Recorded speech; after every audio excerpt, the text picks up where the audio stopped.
Salam, hər vaxtınız xeyir olsun. Bu günləri mən ləhmacun hazırlayıram.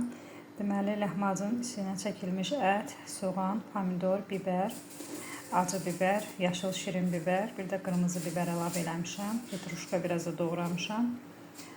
Biraz da duru yağ əlavə elədim ki, xəmir biraz yəni çəkilmiş ət yumşaq alansın.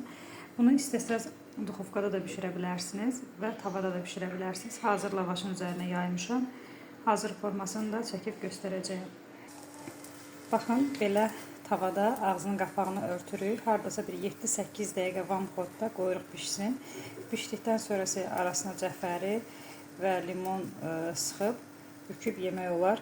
Bizdə uşaqlar çox sevirlər bu qayda ilə. Ona görə mən bu cürə bişirirəm. Hazır formasını da göstərəcəyim.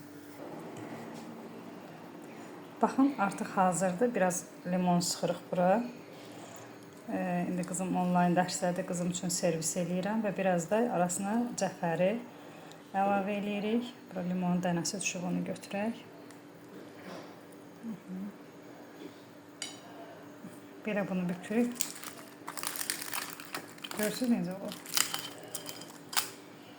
Buyurun, bu da hazır.